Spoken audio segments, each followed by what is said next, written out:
তো হ্যালো বন্ধুরা, welcome to my channel. তো আজকের এই ভিডিওতে আমরা আলোচনা করব যে এই যে আমাদের সরকার পরিবর্তন হচ্ছে, নতুন সরকার আসছে। তো এই সরকার পরিবর্তন হলে কি আমরা কি এই স্বামী বিবেকানন্দ স্কলারশিপের টাকাটা আমরা কি পাবো না?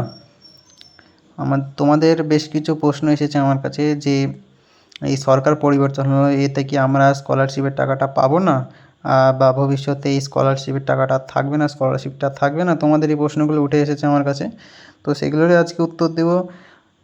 সাথে থেকেও ভালো করে ভিডিওটা মনোযোগ সহকারে শুনবে। আমি এখানে বিস্তারিত আলোচনা করে দিচ্ছি কী কী ব্যাপার, কী কী হতে চলেছে। তো তোমাদের যেটা প্রথম প্রশ্ন রয়েছে, তোমাদের যেটা সবাই প্রশ্ন এখন জিজ্ঞেস করছে, যেটা সবার মনে একটা প্রশ্ন রয়ে গেছে যে এই যে সরকার পরিবর্তন হচ্ছে, তো এই সরকার পরিবর্তনের সাথে সাথে কি আমাদের এই স্কলারশিপের টাকাটা কি আর আমরা পাবো না? স্কলারশিপটা কি কন্টিনিউ হবে না? তো শোনো, এরকম কিছু না, এরকম কোনো ব্যাপার নয়। এই স্কলারশিপটা আমাদের যে তৃণমূল কংগ্রেস এই পার্টিটা ছিল, এই পার্টিটা গঠনের অনেক আগে থেকে এই স্কলারশিপটা আমাদের চলে আসছিল। তখন আগে এই স্কলারশিপটা 75% পেলে স্কলারশিপটা পাওয়া যেত, কিন্তু পরবর্তীকালে যখন তৃণমূল পার্টি গঠন হয়, স্কলারশিপটার নামটাকে চেঞ্জ করে স্বামী বিবেকানন্দ স্কলারশিপটা রাখা হয়। কিন্তু তার আগে স্কলারশিপটার নাম ছিল মেধাবৃত্তি স্কলারশিপ ছিল নামটা। তো এটাই হলো বিষয়টা, যে এই নয় যে স্কলারশিপটা কন্টিনিউ হবে না। আর যদি আমাদের সরকার পরিবর্তন হয় তাও এই স্কলারশিপটা কন্টিনিউ হবে, কিন্তু কিছু কি হতে পারে বলো তো?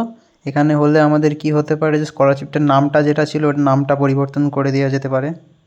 বা তোমার ধরে নাও যে স্কলারশিপটা যেটা অ্যামাউন্টটা থাকে এটা কমতে বা বাড়তে পারে। এটা সম্পূর্ণ এটা যে সরকারটা আসবে তার উপর ডিপেন্ড করছে। তবে এটা একটা এডুকেশনাল একটা ব্যাপার, যেটা অনেক ছাত্রছাত্রীদের এই স্কলারশিপটার জন্য অনেকটা হেল্প হয়, যেটার জন্য প্রায় কোনোভাবে কোনো চান্সই নেই যে স্কলারশিপটাকে আগে কন্টিনিউ করবে না, এরকম কোনো চান্স নেই, এরকম কোনো ব্যাপার না। স্কলারশিপটা অবশ্যই সবাই পাবে, স্কলারশিপটা সবার প্রাপ্য।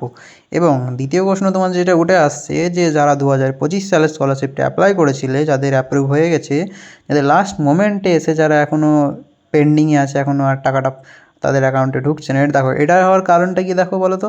যে প্রথম আমাদের একটা ধাপে স্কলারশিপের টাকা দেওয়া হয়ে গেছিলো, যেটা প্রায় এখন থেকে 1.5-2 মাস আগে একটা ধাপে স্কলারশিপের টাকা দেওয়া হয়ে গেছিলো। এবার সেকেন্ড ধাপে যেটা এখন আমাদের দেওয়ার কথা ছিল, বাট এই টাইমটা থেকে ভোট চলে এসেছিলো। এবার ভোটটার জন্য কি বলো তো, এই যে আমাদের টাকাটা ছাড়া হয়, এটা বিকাশ ভবন থেকে ছাড়া হয়। ভোটটার জন্য কি বিকাশ ভবনের সব জায়গারই কিছু কর্মীরা তাদেরকে ভোটের জন্য অন্য জায়গায় ট্রান্সফার করে দেওয়া হয়েছিল। তার জন্য কি বলো তো, এই সব কাজগুলো আমাদের ডিলে হয়ে যায় এবং মধ্যে ভোট পড়ে যায়। ভোটের পরেই রেজাল্টে দেখা যায় যে আমাদের সরকার বদলে যাচ্ছে। এবার এর জন্য কি প্রত্যেকটা কাজ স্থগিত রয়ে গেছে। এবার আমাদেরকে এই নয় যে আমরা টাকাটা আর পাবো না, এই যে টাকাটা প্রাপ্য টাকাটা আমরা পাবো না, এর মানে এই নয়। টাকা তোমরা সবাই পাবে, টাইম মতো সবাই পাবে। একটু দেরি হবে কিন্তু সবাই পাবে। সরকার গঠন হতে একটু সময় লাগবে, শপথ নেবে, সরকার গঠন হবে, তারপরে আস্তে আস্তে সমস্ত পেন্ডিং কাজগুলো চালু করে দেবে। এর মানে এই নয় যে সরকার চলে আসলো সাথে সাথে বলে দেবে সব কাজগুলো পেন্ডিং আছে যা সব ঠিক করে একদম সব চালু করে দেবে, এরকম নয়। সবগুলো আসবে, সরকার আসবে, ভালো করে বুঝবে, সব ভালো করে সব হাতে নাতে দেখবে, তারপরে আস্তে আস্তে টাকা ছাড়া শুরু করবে, সব পেন্ডিং কাজই এগোবে। এর মানে এই নয় যে কাজ আর এগোবে না, সব এগোবে। তোমরা স্কলারশিপে প্রাপ্য টাকা সবাই পাবে, ও নিয়ে কোনো চিন্তা করবে না, তোমরা তোমাদের প্রাপ্য টাকা পেয়ে যাবে। তো এটাই ছিল আজকের এই ভিডিওটা। সবাই ভালো থেকো, সুস্থ থেকো। আর নতুন নতুন ইন্টারেস্টিং কিছু জানতে হলে আমার চ্যানেলটাকে সাবস্ক্রাইব করো, লাইক করো, শেয়ার করো, কমেন্ট করো। Thank you.